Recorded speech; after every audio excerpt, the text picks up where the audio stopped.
السلام علیکم ورحمۃ اللہ۔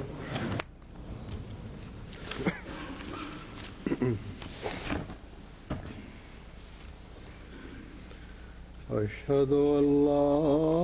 الہ الا اللہ وحدہ لا شریک لہ واشہد ان محمدا عبدہ ورسولہ اما بعد فاعوذ باللہ من الشیطان الرجیم بسم اللہ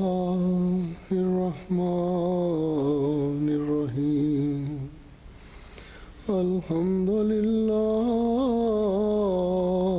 رب العالمین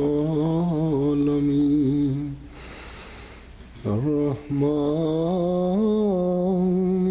الرحیم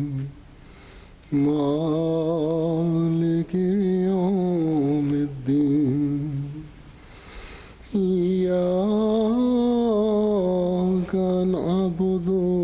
وإياك نستعين اهدنا الصراط المستقيم صراط الذين أنعمت عليهم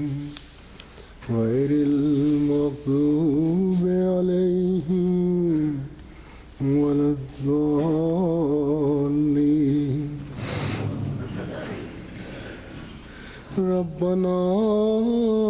لا تزغ قلوبنا بعد إذ هديتنا وهب لنا من لدنك رحمة إنك أنت الوهاب۔ اے ہمارے رب، ہمارے دلوں کو ٹیڑھا نہ ہونے دے بعد اس کے کہ تو ہمیں ہدایت دے چکا ہے، اور ہمیں اپنی طرف سے رحمت عطا کر، یقیناً تو ہی ہے جو بہت عطا کرنے والا ہے۔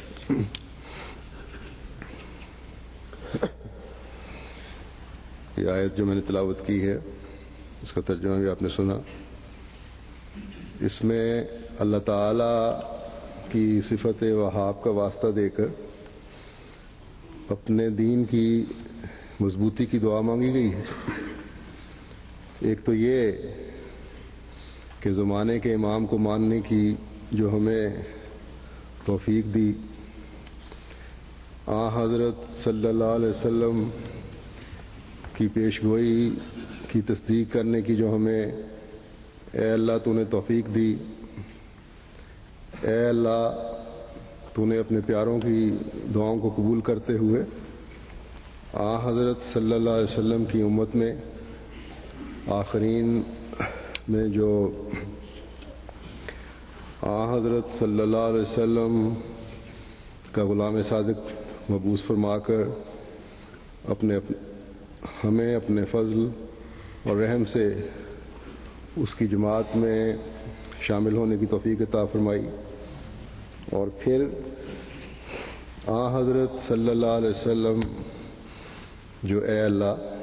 تیرے سب سے پیارے بندے ہیں، ان کی پیش گوئی جو یقیناً آپ صلی اللہ علیہ وسلم نے تجھ سے اطلاع پا کر کی تھی کہ مسیح موعود کے بعد خلافت کا نظام جاری ہوگا جو دائمی نظام ہے، جس سے جڑے رہنے سے وہ برکات حاصل ہونی ہیں جو اس مسیح و مہدی کی جماعت سے وابستہ ہے۔ اے اللہ تو نے ہم پر رحم فرماتے ہوئے اس نظام سے بھی منسلک کر دیا۔ اب ہماری کوتاہیوں، ہماری لغزشوں، ہماری غلطیوں کی وجہ سے ان تمام انعامات سے جو تو نے ہم پر کیے محروم نہ کرنا۔ انسان غلطیوں کا پتلا ہے، اس سے غلطیاں اور کوتاہیاں ہوتی ہیں۔ ہم تیرے آگے جھکتے ہوئے تیرے سے یہ التجا کرتے ہیں کہ کبھی اس وجہ سے یا کسی تکبر، غرور اور نخوت کی وجہ سے یا کسی بھی صورت میں ہماری شامت اعمال کی وجہ سے ہمیں کبھی وہ دن دیکھنے نصیب نہ ہوں جو ہمارے دلوں کو ٹیڑھا کر دیں، یا ہمارے اندر اتنی کجی پیدا ہو جائے جو ہمارے ان اعمال کی وجہ سے جو تیری نظر میں ناپسندیدہ ہیں ہمیں تیری رحمت سے محروم کر دیں۔ بس ہمیں ہمیشہ ایسے برے اور بد نصیب وقت سے بچا، اور پھر اس جامع دعا میں صرف اللہ تعالیٰ کے فضل اور رحمت سے محروم نہ رہنے کی دعا ہی نہیں سکھائی، بلکہ یہ دعا ایک مومن بندے کو سکھائی کہ اس ہدایت پر ہم صرف قائم ہی نہ رہیں بلکہ یہ دعا کریں کہ اپنی طرف سے رحمت عطا کر اپنی اس رحمت کی چادر میں لپیٹ لے جو ہمیشہ ہر شر سے محفوظ رکھے اور ہمارے ایمان میں اضافہ کرتی رہے، ہم ایمان میں ترقی کرتے رہیں، ہم ایقان میں ترقی کرتے رہیں، ہم تقوی میں ترقی کرتے رہیں، ہمارا ہر آنے والا دن گزشتہ دن سے ہمیں ایمان اور تقوی میں آگے بڑھانے والا ہو۔ بس یہ خوبصورت دعا ہمیشہ ہر احمدی کا روزمرہ کا معمول ہونا چاہیے، اور اگر حقیقی رنگ میں یہ ہمارا معمول ہوگی تو ہم اپنی کمزوریوں پر نظر رکھنے میں بھی شعوری کوشش کرنے والے ہوں گے، اپنی عبادتوں کی طرف بھی دیکھنے والے ہوں گے، اپنی عبادتوں اور نمازوں کی حفاظت کرنے والے ہوں گے، اور نتیجتاً نمازیں بھی ہماری حفاظت کر رہی ہوں گی، ایسے اعمال بجا لانے کی کوشش کرنے والے ہوں گے جو اللہ تعالیٰ کی نظر میں پسندیدہ اعمال ہیں، کیونکہ یہی اعمال ایمان میں اضافے کا باعث بنتے ہیں، ہدایت پر قائم رکھنے والے ہوتے ہیں، جیسا کہ اللہ تعالیٰ فرماتا ہے کہ ان الذین آمنوا وعملوا الصالحات یہدیہم ربہم بایمانہم، یعنی یقیناً جو لوگ ایمان لائے اور انہوں نے نیک اور مناسب حال عمل کیے انہیں ان کا رب ان کے ایمان کی وجہ سے ہدایت دے گا۔ بس جب اللہ تعالیٰ کا وعدہ ہے کہ ایمان کے ساتھ نیک اعمال ہدایت کا راستہ دکھانے کا باعث بنتے ہیں، تو ایک مومن جب ربنا لا تزغ قلوبنا کی دعا پڑھے گا تو اس کی برکات سے فیض پانے کے لیے، اپنے ایمان پر مضبوطی سے قائم رہنے کے لیے، ہر کجی اور ٹیڑھے پن سے بچنے کے لیے دعا کے ساتھ اپنے عمل بھی اسی طرح ڈھالنے کی کوشش کرے گا جس طرح اللہ تعالیٰ نے حکم فرمایا ہے۔ اپنے ایمان کو بچانے کے لیے جو دعائیں ہم کرتے ہیں تبھی قبولیت کا درجہ پائیں گی جب اس کے لیے ہم اپنی عبادتوں میں بھی تسلسل رکھیں گے اور اعمال صالحہ بجا لانے کی بھی کوشش کریں گے، نظام جماعت سے مضبوط تعلق پیدا کرنے کی کوشش کریں گے، چھوٹی چھوٹی دنیاوی باتوں پر ان باتوں کو اپنے ایمان پر ترجیح نہیں دیں گے، کسی جماعتی کارکن کے ساتھ معمولی ذاتی رنجشوں کی وجہ سے نظام جماعت کو اعتراض کا نشانہ نہیں بنائیں گے۔ بس جب یہ دعا انسان کرتا ہے تو ہر وقت ایک کوشش کے ساتھ راستے کی ٹھوکروں سے بچنے کی کوشش بھی کرنی ہوگی، ایک توجہ کے ساتھ یہ کوشش کرنی ہوگی۔ اگر جماعتی طور پر کسی کے خلاف اس کے اپنے خیال میں کوئی غلط فیصلہ بھی ہوا ہے تو جہاں تک اپیل کا حق ہے اسے استعمال کرنے کا ہر ایک کو حق ہے، استعمال کر کے پھر معاملہ خدا تعالیٰ پر چھوڑ دینا چاہیے، بجائے اس کے کہ پورے نظام پر بدظنی کرے، دنیاوی نقصان کو اللہ تعالیٰ کی طرف سے امتحان سمجھ کر برداشت کرنے کی کوشش کرنی چاہیے، ورنہ اگر شکوے پیدا ہونے شروع ہوں تو پھر یہ بڑھتے بڑھتے جماعت سے دور لے جاتے ہیں، خلافت سے بھی بدظنیاں پیدا ہونی شروع ہو جاتی ہیں۔ بس اللہ تعالیٰ نے یہ دعا سکھائی کہ ایک تو کبھی ایسا موقع ہی پیدا نہ ہو کہ ہمارے دل میں کبھی نظام جماعت کے خلاف میل آئے، ہمارے اعمال ہی ایسے ہوں جو اللہ تعالیٰ کی منشا اور حکموں کے مطابق ہوں، اور نظام کو ہمارے سے کبھی شکایت پیدا نہ ہو۔ اور اگر کبھی کوئی ایسی صورت پیدا ہو جائے جو ہماری کسی بشری کمزوری کی وجہ سے کسی امتحان میں ڈال دے، تو کبھی ایسا نتیجہ نہ نکلے جس سے ہمارے ایمان کو ٹھوکر لگے اور نظام جماعت یا نظام خلافت کے بارے میں کبھی بدظنیاں پیدا ہوں۔ اور یہ سب کچھ نہیں ہو سکتا جب تک اللہ تعالیٰ کا فضل اور رحمت نہ ہو۔ حضرت مسیح موعود علیہ الصلوۃ والسلام کی بیعت میں آنے کے بعد ہمیں لاپرواہ نہیں ہو جانا چاہیے، بلکہ اللہ تعالیٰ کی رحمت کی تلاش پہلے سے بڑھ کر کرنی چاہیے۔ اللہ تعالیٰ نے پرانے انبیاء کی قوموں کی مثال اس لیے دی ہے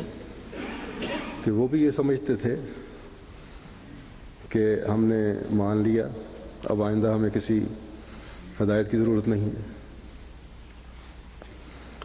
یہودیوں اور عیسائیوں کا ذکر اللہ تعالیٰ نے اس حوالے سے کیا ہے کہ آئندہ آنے والی ہدایت جو اللہ تعالیٰ نے رکھی تھی اسے نہ مان کر وہ بگڑ گئے۔ تو جب بدظنیاں پیدا ہوتی ہیں تو صرف اپنے علم اور سوچ کی وجہ سے انسان کا ذہن محدود ہو جاتا ہے، اور ان کے بگڑنے کی بھی یہی وجہ تھی۔ اور نہ صرف ان کے دل ٹیڑھے ہو گئے بلکہ اللہ تعالیٰ نے انہیں مغضوب اور ضال کے زمرے میں شامل کیا۔ اللہ تعالیٰ نے جو ہر نماز کی ہر رکعت میں ہمیں سورہ فاتحہ پڑھنے کی تلقین فرمائی ہے، وہ اس لیے ہے کہ ان لوگوں سے سبق حاصل کرو اور ہر وقت اللہ تعالیٰ کا فضل اور اس کی رحمت مانگتے رہو، اپنے دلوں کو ٹیڑھا ہونے سے بچاؤ، ورنہ جس طرح ان کی دین کی آنکھ ختم ہو گئی اور اللہ تعالیٰ کے ساتھ تعلق کو بھول گئے، تم نہ کہیں بھول جانا۔ لیکن بدقسمتی سے اس 5 وقت کی نمازوں کی دعا کے باوجود اکثریت مسلمانوں کی انہی قدموں پر چل رہی ہے آج، جو خدا تعالیٰ سے دور لے جانے والے ہیں۔ اور اس کی بنیادی وجہ یہی ہے کہ بدظنیاں اور اپنے آپ کو عالم سمجھنا۔ حضرت مسیح موعود علیہ الصلوۃ والسلام فرماتے ہیں کہ سورہ فاتحہ میں اللہ تعالیٰ نے مسلمانوں کو یہ دعا سکھلائی اہدنا الصراط المستقیم صراط الذین انعمت علیہم غیر المغضوب علیہم ولا الضالین۔ اس جگہ احادیث صحیحہ کی روح سے بکمال تواتر یہ ثابت ہو چکا ہے کہ المغضوب علیہم سے مراد بدکار اور فاسق یہودی ہیں جنہوں نے حضرت مسیح کو کافر قرار دیا اور قتل کے درپے رہے اور اس کی سخت توہین و تحقیر کی، اور جن پر حضرت عیسیٰ نے لعنت بھیجی جیسا کہ قرآن شریف میں مذکور ہے۔ اور الضالین سے مراد عیسائیوں کا وہ گمراہ فرقہ ہے جنہوں نے حضرت عیسیٰ علیہ السلام کو خدا سمجھ لیا اور تثلیث کے قائل ہوئے اور خون مسیح پر نجات کا حسر رکھا اور ان کو زندہ خدا کے عرش پر بٹھا دیا۔ اب اس دعا کا مطلب یہ ہے کہ خدایا ایسا فضل کر کہ ہم نہ تو وہ یہودی بن جائیں جنہوں نے مسیح کو کافر قرار دیا تھا، اور ان کے قتل کے درپے ہوئے تھے، اور نہ ہم مسیح کو خدا قرار دیں اور تثلیث کے قائل ہوں۔ چونکہ خدا تعالیٰ جانتا تھا کہ آخری زمانے میں اس امت میں سے مسیح موعود آئے گا، اور بعض یہودی صفت مسلمانوں میں سے اسے کافر قرار دیں گے اور قتل کے درپے ہوں گے اور اس کی سخت توہین و تحقیر کریں گے، اور نیز جانتا تھا کہ اس زمانے میں تثلیث کا مذہب ترقی پر ہوگا اور بہت سے بدقسمت انسان عیسائی ہو جائیں گے۔ اس لیے اس نے مسلمانوں کو یہ دعا سکھلائی، اور اس دعا میں مغضوب علیہم کا جو لفظ ہے وہ بلند آواز سے کہہ رہا ہے کہ وہ لوگ جو اسلامی مسیح کی مخالفت کریں گے وہ بھی خدا تعالیٰ کی نظر میں مغضوب علیہم ہوں گے، جیسا کہ اسرائیلی مسیح کے مخالف مغضوب علیہم تھے۔ بس ہم احمدی ان خوش قسمت لوگوں میں سے ہیں جنہوں نے مسیح موعود کو مان کر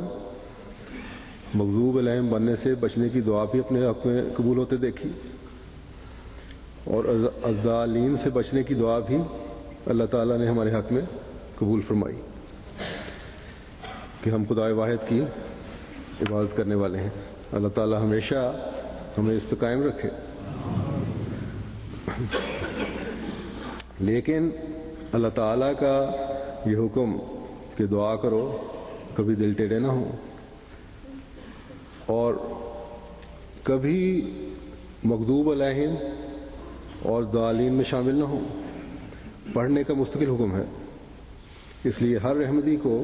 اسے یاد رکھنا چاہیے۔ اللہ تعالیٰ دوسرے مسلمانوں کو بھی اس دعا کو سمجھنے کی توفیق دے تاکہ امت مسلمہ حضرت صلی اللہ علیہ وسلم کے عاشق صادق کی جماعت میں شامل ہو کر امت واحدہ کا حقیقی نظارہ پیش کرنے والی بن جائے، اور ہر مسلمان کہلانے والا مسیح محمدی کی مخالفت چھوڑ کر حضرت صلی اللہ علیہ وسلم کی پیشگوئی اور اللہ تعالیٰ کے کلام کی صداقت کا مصدق بن جائے، اور فروئی مسائل کے پیچھے چلنے کے بجائے اس دعا کے بنیادی پیغام کو سمجھنے والا بن جائے۔ حضرت صلی اللہ علیہ وسلم ربنا لا تزغ قلوبنا بعد اذ ہدیتنا وہب لنا من لدنک رحمۃ انک انت الوہاب کی دعا بہت پڑھا کرتے تھے، حدیثوں میں ثابت ہے۔ پھر ایک حدیث میں یہ بھی روایت آتی ہے جو حضرت شہر بن حوشب سے روایت ہے، کہتے ہیں کہ میں نے ام سلمہ سے پوچھا کہ اے ام المومنین، حضرت صلی اللہ علیہ وسلم جب آپ کے یہاں ہوتے تھے تو کون سی دعا کرتے تھے؟ اس پر ام سلمہ نے بتایا کہ حضرت صلی اللہ علیہ وسلم یہ دعا پڑھتے تھے، یا مقلب القلوب ثبت قلبی علی دینے کا، کہ اے دلوں کو پھیرنے والے میرے دل کو اپنے دین پر ثابت قدم رکھ۔ ام سلمہ کہتی ہیں میں نے حضرت صلی اللہ علیہ وسلم سے اس دعا پر مداومت کی وجہ پوچھی کہ آپ باقاعدگی سے اس کو کیوں پڑھتے ہیں، تو آپ نے فرمایا کہ اے ام سلمہ، انسان کا دل خدا تعالیٰ کی 2 انگلیوں کے درمیان ہے، جس شخص کو ثابت قدم رکھنا چاہے اس کو ثابت قدم رکھے، اور جس کو ثابت قدم نہ رکھنا چاہے اس کے دل کو ٹیڑھا کر دے۔ بس دیکھیں کس قدر خوف کا مقام ہے، اور ہمیں اپنے دل کو ٹیڑھا ہونے سے بچانے کے لیے کس قدر دعا کی ضرورت ہے، کیونکہ یہ بدزنیاں ہیں، چھوٹی چھوٹی شکایتیں ہیں جو پھر اتنی دور لے جاتی ہیں کہ آدمی دین سے بھی جاتا ہے۔ کیا حضرت صلی اللہ علیہ وسلم کا دل نعوذ باللہ ٹیڑھا ہو سکتا تھا؟ یقیناً نہیں، اور کبھی نہیں ہو سکتا۔ آپ کا دل تو خدا تعالیٰ کی یاد کے علاوہ کچھ تھا ہی نہیں۔ آپ سے تو خدا تعالیٰ نے یہ اعلان کروایا کہ فاتبعونی یحببکم اللہ ویغفر لکم ذنوبکم، یعنی میری اتباع کرو، اس کے نتیجے میں اللہ تعالیٰ تم سے محبت کرے گا اور تمہارے گناہ بخش دے گا۔ بس آپ کا دل ٹیڑھا ہونے کا کیا سوال ہے؟ آپ کی پیروی تو گناہوں کی بخشش کے سامان کرنے والی ہے. آپ کا اوڑھنا بچھونا جینا مرنا خدا تعالیٰ کے لیے تھا. آپ نے فرمایا کہ ایک دفعہ کہ نیند میں بھی میری آنکھیں تو سوتی ہیں لیکن دماغ ہر اس وقت بھی اللہ تعالیٰ کی یاد ہوتی ہے. بس حضرت صلی اللہ علیہ وسلم کی دعا ہمارے لیے نمونہ قائم کرنے کے لیے تھی جو آپ کیا کرتے تھے، اور امت کے لیے تھی کہ ان کے دل کبھی ٹیڑھے نہ ہوں. جب مسیح و مہدی کا زمانہ آئے تو آنے والے مسیح کو مان لیں. کاش کے مسلمان اس اہم نقطے کو سمجھیں. اس سے بڑا المیہ اور کیا ہو سکتا ہے کہ ایک دفعہ سچائی کو دیکھ لینے کے بعد ان لوگوں کی نسلوں میں پیدا ہونے کے بعد جنہوں نے سچائی کو پایا اور اس کی خاطر قربانیاں دیں، پھر راستے سے انسان بھٹک جائے. اللہ تعالیٰ کے فضلوں کو دیکھنے اور ان سے حصہ لینے کے بعد پھر اللہ تعالیٰ کی ناراضگی مول لینے والے بن جائیں. سوچیں اور غور کریں یہ مسلمان بھی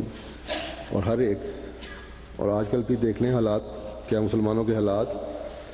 انہی باتوں کی نشاندہی نہیں کر رہے کہ اللہ تعالیٰ کی ناراضگی مول لینے والے بنے ہوئے ہیں. اللہ تعالیٰ ان پر بھی رحم کرے. اللہ تعالیٰ کے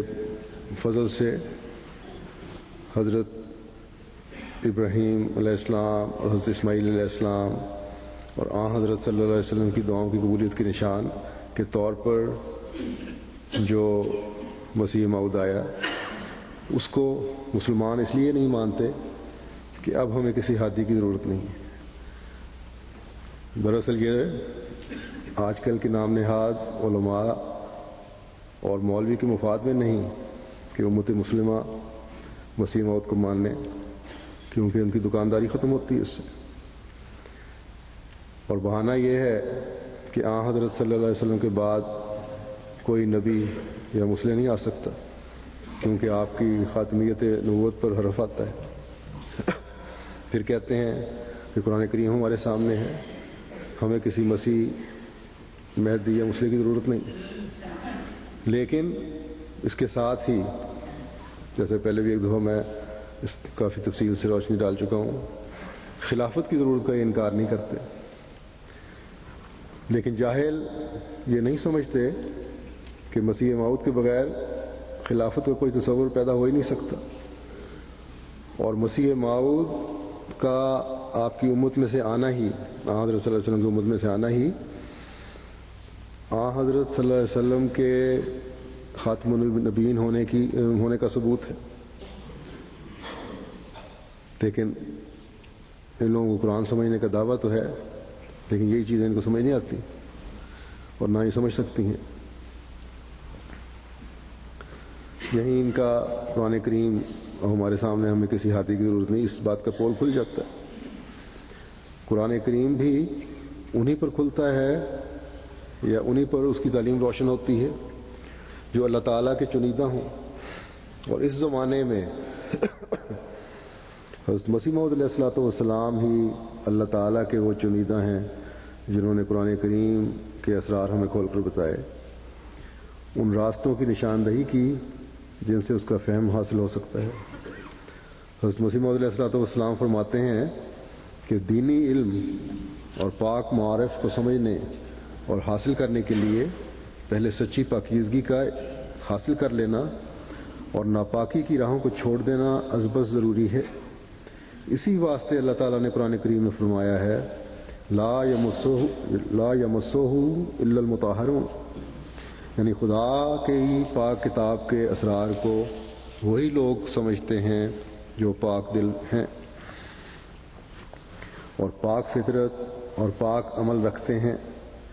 دنیاوی چالاکیوں سے آسمانی علم ہرگز حاصل نہیں ہو سکتے. پھر آپ فرماتے ہیں قرآنی حقائق صرف انہی لوگوں پر کھلتے ہیں جن کو خدا تعالی اپنے ہاتھ سے صاف اور پاک کرتا ہے۔ پھر آپ فرماتے ہیں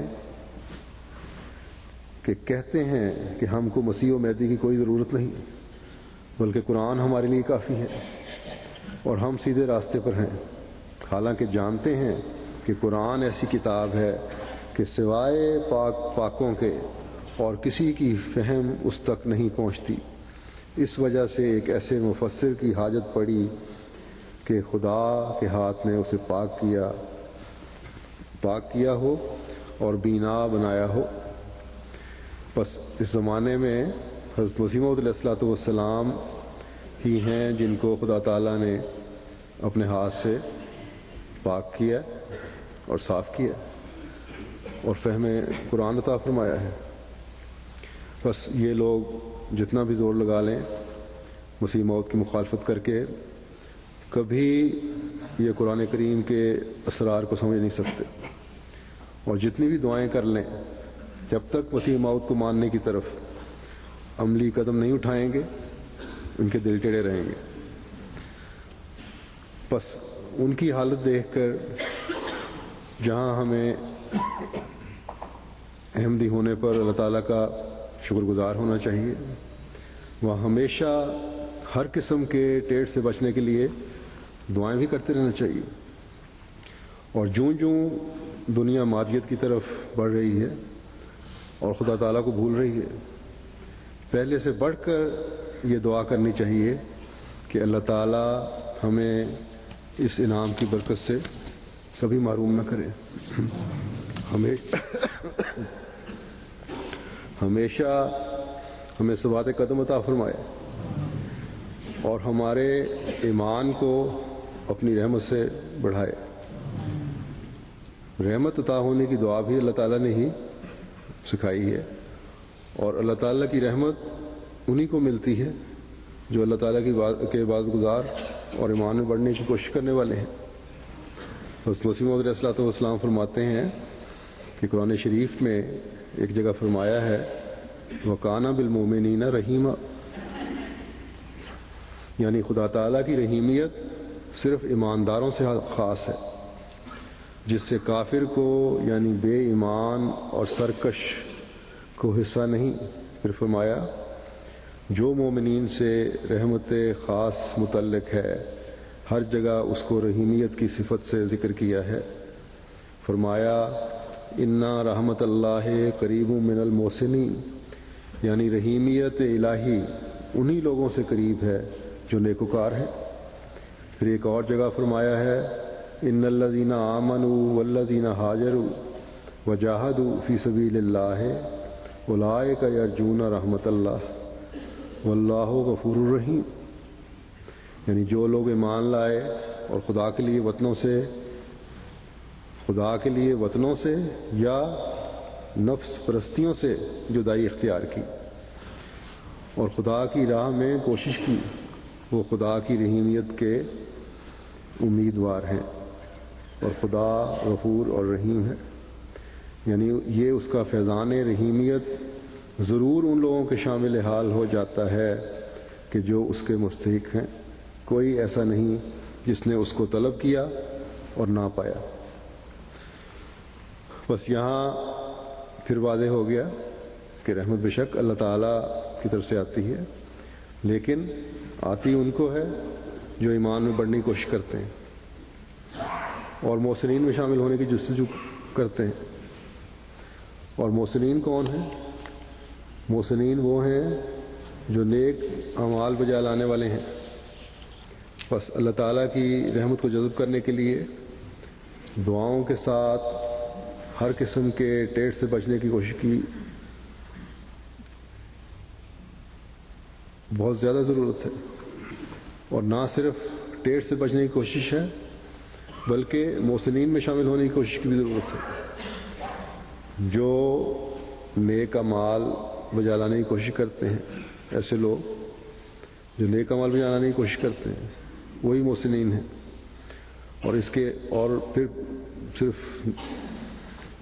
عام اعمال نہیں بجا لاتے، بلکہ اس کے اعلیٰ معیار حاصل کرنے کی کوشش کرتے ہیں۔ اور آن حضرت صلی اللہ علیہ وسلم کے ایک ارشاد کے مطابق اس سوچ سے ہر کام کر رہے ہوتے ہیں کہ خدا کی ہم پر ہر وقت نظر ہے۔ اور جیسا کہ حضرت مسلم علیہ الصلوۃ والسلام نے فرمایا ہے کہ نفس پرستیوں سے جدائی اختیار کرنے والے ہیں اور بچنے والے ہوں، اور نیک اعمال کے ساتھ اللہ تعالیٰ کی رضا حاصل کرنے کی کوشش کرنے والے ہوں۔ اللہ تعالیٰ ہمیں توفیق دے کہ ہم اپنی عبادتوں اور اپنے اعمال کی حفاظت کرتے ہوئے اللہ تعالیٰ کے آگے جھکتے ہوئے ہمیشہ نفس پرستیوں سے بچنے والے ہوں، ہر قسم کے ٹیڑھ سے اللہ تعالیٰ کی مدد مانگتے ہوئے بچنے والے ہوں، تاکہ اللہ تعالیٰ کی رحمت سے جو انعامات اللہ تعالیٰ نے ہمیں عطا فرمائے ہیں ان کی قدر کرنے والے بنیں، اور پھر یہ رحمت ہم پر اور ہماری نسلوں پر بڑھتی اور پھیلتی چلی جائے۔ دوسرے جو بات میں ایک دعا کہنا چاہتا ہوں سفر کے حوالے سے، انشاءاللہ تعالیٰ سفر شروع ہونے والا ہے۔ اللہ تعالیٰ جیسے جانتے ہیں لوگ، اللہ تعالیٰ کے فضل سے انشاءاللہ قادیان کے سفر میں جا رہا ہوں۔ قادیان تو انشاءاللہ تعالیٰ جلسہ ہے، اس کے لیے بھی دعا کریں کہ ہر لحاظ سے کامیاب اور بابرکت ہو۔ اللہ تعالیٰ ہر شر سے، ہر رحمدی کو محفوظ رکھے۔ انشاءاللہ تعالیٰ بہت سے لوگ دنیا سے وہاں جا رہے ہیں، مختلف ممالک سے۔ حکومت ہند کو اپنے مسائل کی وجہ سے بڑی تعداد میں ویزے دینے میں کچھ مشکلات ہیں، اس لیے کچھ ویزوں میں روک بھی پیدا ہو رہی ہے، لیکن بہرحال کچھ کو مل گئے، کوشش کر رہے ہیں جانے کی۔ بہرحال کافی تعاون کیا ہے حکومت نے۔ اللہ تعالیٰ تمام جانے والوں کو ہر طرح اپنی حفاظت میں رکھے، جو خواہش کے باوجود جا نہ سکیں ان روکوں کی وجہ سے، ان کی نیتوں کا انہیں اللہ تعالیٰ ثواب دے۔ بہرحال مستقل دعائیں کرتے رہیں،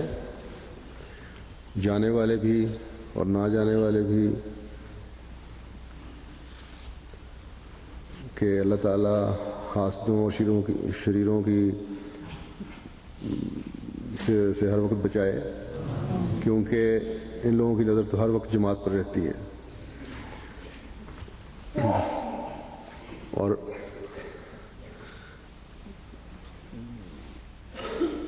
جو وہاں قادیان میں جو رہنے والے ہیں ان کو بھی اس ہر قسم کے شرور سے محفوظ رکھے اللہ تعالیٰ۔ اس کے علاوہ قادیان کے علاوہ بعض انڈیا کی جو بعض دور دراز کی جماعتیں ہیں، ان کی خواہش تھی کہ ان کی جماعتوں میں بھی دورہ کیا جائے جو قادیان نہیں آ سکتے۔ ہندوستان ایک بڑا وسیع ملک ہے اور غریب لوگ ہیں، اس لیے نہیں آ سکتے، تو انشاءاللہ تعالیٰ بعض دوسرے شہروں میں بھی جانے کا پروگرام ہے۔ اللہ تعالیٰ ان جگہوں کے پروگرام بھی ہر لحاظ سے کامیاب فرمائے، اور میرا یہ دورہ بے شمار برکات کا حامل ہو اور ان کو سمیٹنے والا ہو، اور دشمن کا ہر حربہ اور چال ناکام و نامراد ہو، اور ہم جماعت کی ترقی ہمیشہ دیکھتے چلے جائیں۔ اللہ تعالیٰ ہمیشہ ہماری پردہ پوشی فرمائے اور کبھی ہم اس کے فضلوں اور رحمتوں سے محروم نہ رہیں۔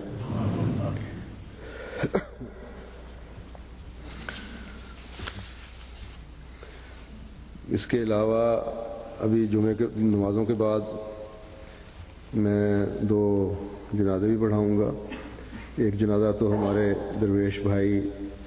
مکرم بشیر احمد صاحب مہار کا ہے، جنہوں نے قادیان میں اپنی زندگی، درویشی کی زندگی گزاری۔ 13 نومبر کو ان کی وفات ہوئی تھی۔ انا للہ و انا الیہ راجعون۔ اور آپ نے ہمیشہ آپ ابتدائی درویشوں میں سے تھے قادیان کے، اور اللہ تعالیٰ کی عذاب پر راضی رہتے ہوئے ساری زندگی بڑی درویشی کی حالت میں بسر کی ہے، باوجود اس کے کہ ان کو 2-3 دفعہ ایسے موقع میسر آئے کہ پاکستان جا سکتے تھے، وہاں ان کے والد کی خاندان تھا، ان کی جائیداد تھی، زمینیں تھیں، لیکن انہوں نے کہا نہیں، اب میں قادیان ہی رہوں گا، یہیں میرا مرنا اور دفن ہونا ہے۔ بڑے نیک سادہ مزاج، نمازوں کے پابند، تہجد گزار تھے، دعا گو انسان تھے، بڑے خاموش طبع تھے، خلافت کے ساتھ بھی بڑا والہانہ لگاؤ تھا، ہر تاریخ پر لبیک کہنے والے۔ ان کی 5 بیٹیاں اور 1 بیٹا ہے، موسی تھے، وہیں ان کی تدفین ہوئی ہے کتنا خاص درویشان میں۔ اللہ تعالیٰ ان کے درجات بلند فرمائے اور ہمیشہ اپنے پیار کی نظر ان پہ ڈالے۔ دوسرا جنازہ ہے مکرم محمد غضنفر چٹھا صاحب کا۔ آپ کو 18 بورے والا میں انسپیکٹر بیت المال تھے، وزارت بیت المال کی طرف سے پاکستان کی۔ 18 نومبر کو دورے کے دوران دورہ کر رہے تھے وہاڑی کا، ضلع وہاڑی کا، امیر صاحب کی رہائش کے قریب 2 نامعلوم موٹر سائیکل آئے، بیگ چھیننے کی ان سے کوشش کی اور مزاحمت پہ پھر فائر کیا اور شہید ہو گئے۔ تو انا للہ و انا الیہ راجعون۔ آپ کی عمر 56 سال تھی۔ آپ کا تعلق بھی بہاڑی سے ہی تھا، اس لحاظ سے بھی میں اس کو جماعتی شہادت سمجھتا ہوں کہ میرا خیال ہے کہ اس بیگ میں بھی جماعتی سامان اور چیزیں تھیں، کاغذات تھے، اور ہو سکتا ہے رقم بھی ہو، تو اس لحاظ سے ان کی شہادت جماعتی شہادت بھی کہلائی جا سکتی، صرف ڈکیتی کی شہادت نہیں ہے۔ اللہ تعالیٰ ان کے سے مقصد کا سلوک فرمائے اور درجات بلند فرمائے۔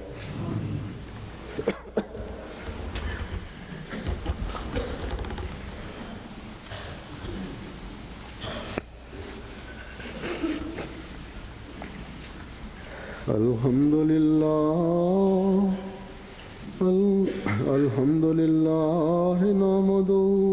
ونستعینه ونستغفره ونؤمن به ونتوکل علیہ ونعوذ باللہ من شرور انفسنا ومن سیئات اعمالنا، من يهده الله فلا مضل له ومن يضلل فلا هادي له، ونشهد أن لا إله إلا الله ونشهد أن محمدا عبده ورسوله۔ عباد الله رحمكم الله، إن الله يأمر بالعدل والإحسان وإيتاء ذي القربى وينهى عن الفحشاء والمنكر والبغي، يعظكم لعلكم تذكرون۔ اذكروا الله يذكركم وادعوه يستجب لكم ولذكر الله